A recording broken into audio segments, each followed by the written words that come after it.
ficticio de nombre Hitler. Y ellos, después, no, hay que cambiar el orden de Hitler para que diga Hitler. No, pero eso no es posible. Entonces, eso no es tampoco historia. Aquello que sea ambiguo no puede ser historia, porque está sujeta a la subjetividad extrema. Aquello que me permite interpretar varias cosas no puede ser historia. Entonces, por ahí, pero no obstante, sirve para el morbo. Pónganse a hacer sus cuartetas y van a ver que puede funcionar bien.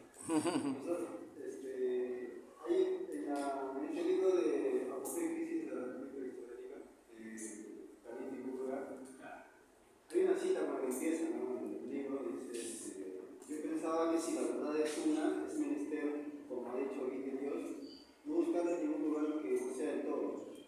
Cada producto social y cada actitud, la más íntima, la más pública, encarnan exclusivamente esa verdad. Una anécdota refleja toda una época, lo mismo que una construcción política.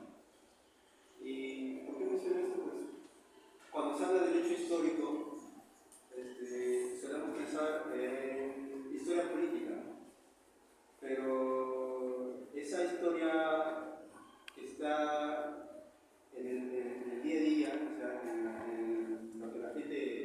La historia epidémica, circunstancial, anecdótica, a veces no se entiende su funcionalidad o su lógica de cómo se inserta esta vida cotidiana en esa visión global de la historia. Claro, si yo solo hablo, de historia de las batallas, de los grandes personajes o de los grandes acontecimientos, no voy a dar una visión parcial, ¿no? Entonces, por eso es que en el texto, bueno, el Apocalipsis no solamente habla de una historia descriptiva de una sucesión de los gobiernos, ¿no? Lo que es Romania, lo de la República, sino también un punto de vista de cómo se piensa, cómo se percibe esa sociedad ensimismada, esquemática dentro de una mentalidad oligárquica, tanto en la vida cotidiana como en la vida pública de los políticos, ¿no? Entonces eso me llamaría mucha atención porque usted empezó mencionando lo de las cabinas, por ejemplo, ¿no? Que era una sociabilidad que está más presente en la vida diaria, en la vida cotidiana de los que se dedicaban a ese ocio, ¿no? Y que hoy en día, ya no sé. Porque mira, cuando tú evalúas las grandes obras de la privacidad y de lo cotidiano, corresponden a miembros de la cuarta generación de los anales. Ejemplos, George Duby y Philippe Paries, ellos acercó una colección llamada Historia de la Vida Privada, desde Roma hasta la actualidad. Fue un proyecto académico donde se citaron varios historiadores, por ejemplo, entre los más grandes que había en Francia, ¿no? Para la parte de la época romana, citaron un gran historiador francés, que su nombre es Paul Rivet, que acaba de morir el año pasado. Si ustedes quieren saber historia privada, no historia de Roma necesariamente, historia privada de Roma, Paul Rivet. Paul Rivet se dedica a lo privado, a lo cotidiano, a lo que a algunos después no le dan importancia. También subalterna. Es que hay un detalle, mira, hay un detalle con esto, ¿no? Para el mundo de temas que ya son aburridos, no malos, es lo mismo. O sea, ya me pasó las mentalidades, todo es mentalidad. Mentalidad de la guerra, mentalidad de los niños, mentalidad de una erupción volcánica, no hay más. Ahí aparece como modernismo. ¿Me entienden, no? Porque una consecuencia también del modernismo es el agotamiento. Es decir, no hay más. Y cuando no hay más, luego de la crisis del posmodernismo, sí hay más. Subalternos. Hay más. La historia de la vida privada. La historia de las mujeres. Ahí hay más. Entonces hay una beta más para explorar. Y ahora, ¿qué está saliendo? Historia de las mujeres, historia de la vida privada encima, la vida privada encima. No, todavía no han hecho historia de la vida privada en Tacna, pero ya han salido libros de la secreta de Perú, 2 tomos, de la secreta de Chile, 3 tomos, que están en Pirata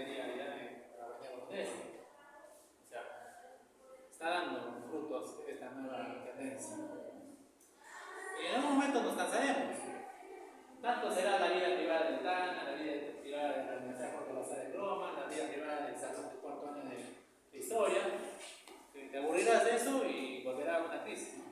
A veces las crisis están por agotarse, ya, por aburrimiento. Te aburres por el tema, ¿no? Todos tocan ese tema, no hay más. Pero la novedad también es también algo que busca el historiador. El historiador serio busca poner a prueba su metodología. Cuando ustedes ven un artículo científico, ejemplo, ¿no? La gripe española en Moquegua, aquí voy a hacer. El objetivo central del artículo no es narrarte cómo fue la gripe española en Moquegua. En realidad, el objetivo de un artículo científico no es decirte cómo fue un suceso. El objetivo de este artículo científico, de una revista indexada, es poner a prueba una metodología para que tú, el que estás leyendo, lo puedas aplicar en tu realidad. Mira, antes, para determinar una epidemia, se recurría a informes médicos. ¿Qué no es historia? ¿Qué no es historia? Porque si yo sé qué no es historia, voy a poder saber lo que es historia. Porque yo he dicho que mito es historia. Aquello que no puede ser comprobable o corroborable por documentos, cuando los documentos no necesariamente tienen que ser bajo la plataforma de una hoja, un documento escrito, puede ser un gran oral comprobable. No es historia, definitivamente. Y a veces hay que comenzar por ahí. ¿Qué no es? ¿Por qué la historia, entonces, para responderlo con los protagonistas, por qué la historia no es literatura? Bueno, sí es literatura, pero es literatura científica. Pero ¿por qué no la literatura como la entendemos? Porque la literatura como la entendemos es 100% ficcional y proviene de la imaginación de alguien. La historia no viene del 100% de la imaginación de alguien. El historiador puede ponerse contrabando. Cuando digo contrabando no me refiero que invente datos, pero sí puede forzar a darle mayor importancia a algo. ¿Ya? Y eso será, por ejemplo, en la Segunda Guerra Mundial.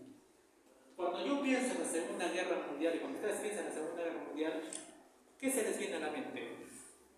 Estados Unidos fue uno de los grandes participantes, ¿sí o no? Estados Unidos, porque Hollywood nos bombardea con sus películas, Cartas de Iwo Jima, La Delgada Línea Roja, Buscando al Soldado Ryan.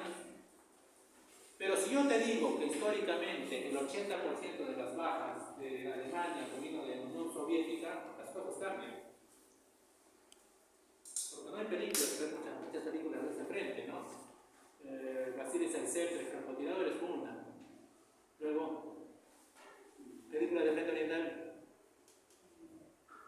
Si lo queremos poner en contexto, tendría que haber 4 veces más películas del Frente Oriental que del Occidental. Pero no ocurre eso. Y ahí hay contrabando. Porque la objetividad nos dice que en términos generales globales, para que vean, ¿no? En términos globales, la Alemania nazi, que fue el gran país a vencer, designó el 20% de sus fuerzas militares contra Estados Unidos, Inglaterra y Francia, y el 80% contra la Unión Soviética. Profe, Japón, los estadounidenses bajaron a Japón, para que tengan idea. Con ese 20% de fuerzas alemanas, le causó casi 500.000 de bajas a los Estados Unidos. Y profe, Japón le causó 50.000 bajas, con casi todo su ejército naval. Aquí quiero llegar, que Japón era insignificante, Italia también. Alemania, es decir, el tronco del eje. Pero ¿cómo te pintan la guerra? Hacen un equivalente entre Japón y Alemania, nos ponen la misma altura, como países con la misma fuerza militar. No, Japón fue un niño al lado de un adulto alemán. No fue nada. Entonces, eso es la objetividad histórica. Pero la realidad nos dice que si yo le pregunto, salgo a la calle y le pregunto a la población, ¿quién fue el gran vencedor en la Segunda Guerra Mundial? Estados Unidos. ¿Por qué? Porque siempre les han bombardeado con todo, ¿no? Para ver, con las películas. Ahí ha habido un contrabando, el Soviet ha trabajado bien en su contrabando. Ha tratado de hacer creer que fueron los grandes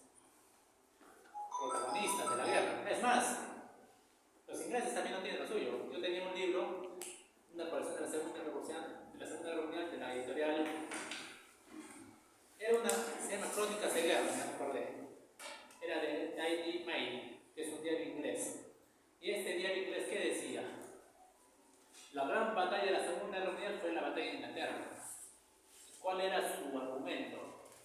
Porque si no hubiera habido la batalla de Inglaterra, o sea, si los ingleses no se hubieran dejado vencer, los alemanes no se hubieran lanzado contra la Unión Soviética. Miren su argumento, ¿eh? Como nosotros los ingleses los vencimos en la batalla de Inglaterra, obligamos a que los alemanes abran los frenes. Y eso fue el determinante de su derrota. Un argumento que sí, válido, pero efectivamente nada fue contra el 80% de las fuerzas que destruyeron la Unión Soviética en la Segunda Guerra Mundial. Alemania fue el gran país a vencer. Quien pagó más fue la Unión Soviética. Hay una frase que decía, no me acuerdo si está, nosotros pusimos las vidas, los norteamericanos y los ingleses solo pusieron las balas. ¿Quién prefiere poner la vida aquí? Todos quieren poner la bala. Todos quieren poner la ropa, la ropita, el armamento, la comida. Nadie va a querer poner su pelo para que sea más aprendido. Entonces, volviendo al caso, el historiador, la gran diferencia entre la literatura y la historia es que la literatura es 100% ficcional, inventada. Claro, puede basarse en hechos reales, pero proviene de la mente del literato. En la historia, todo debe ser corroborable, pero claro, existe el riesgo de que el historiador meta su contrabando. Es lo que se remediable. Siempre va a haber. El contrabando no va a ser su carga ideológica. No, me refiero al suyo.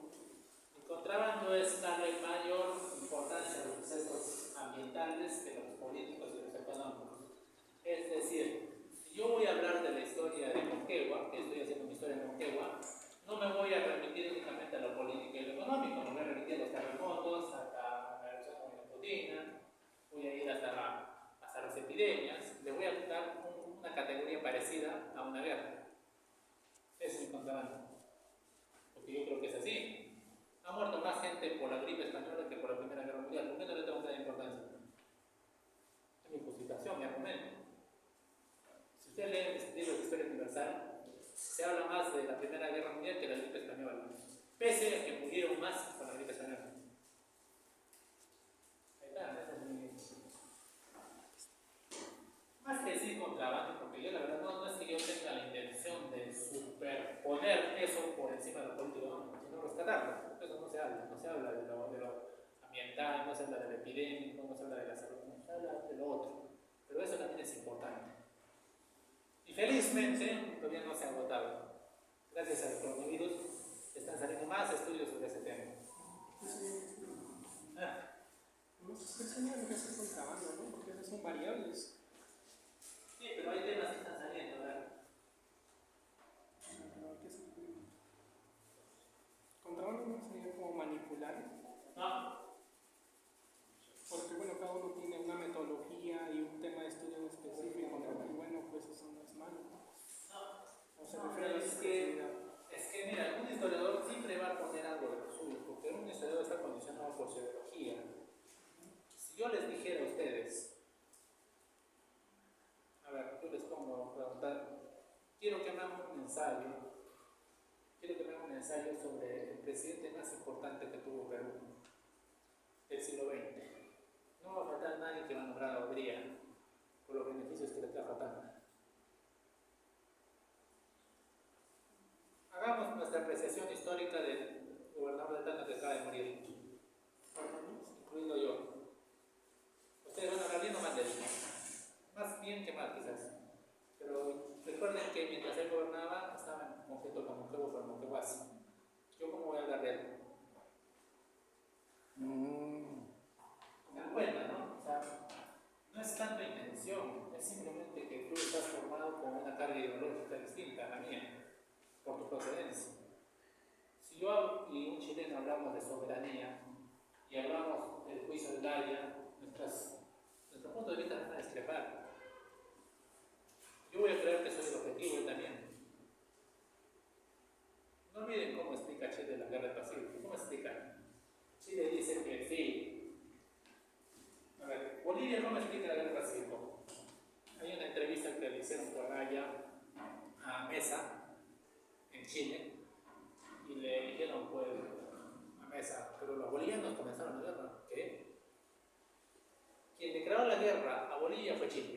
quien invadió primero a Bolivia fue Chile, por concepto. ¿Y cuál es la posición chilena? Ustedes subieron impuestos deliberadamente. Y por eso los sentimos. Y en Perú teníamos pacto con los bolivianos.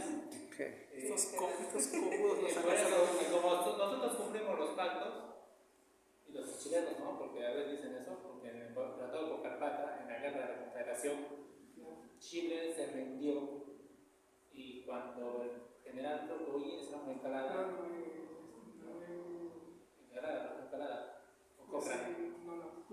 Encalada regresó a Chile, el Congreso le dijo, tu rendición no vale. Ese fue uno de los grandes errores de Perú. O sea, Perú está pasando de buena gente. Si hubiera sido yo Santa Cruz, los hubiera dado prisioneros a todos los chilenos y se quedaban aquí. Pero no, váyanse con sus armas, regresense. Se regresaron a Chile y el mismo ejército volvió a invadir la Confederación. Entonces, se da cuenta, ¿no? Su programación también es relativa. En la cultura sí. Gorriti de izquierda. Bueno, yo no voy a caer hasta eso de decir progre. Y es eso, decir progre es lo mismo que tiene neoliberal. Tiene una carga peyorativa. Es un insulto. Decir progre es como decir algo de la derecha. Laje es conservador de derecha. Sin Laje, ¿no? Agustín Laje. Sí, es conservador de derecha. Es igual que la de Ben Shapiro o... Mira, más respetable que ellos, hay cosas que se puede hablar, porque una cosa es... Hay también dos cosas, ¿no? Hay gente de izquierda y derecha con la que se puede hablar y otras con la que no se puede hablar.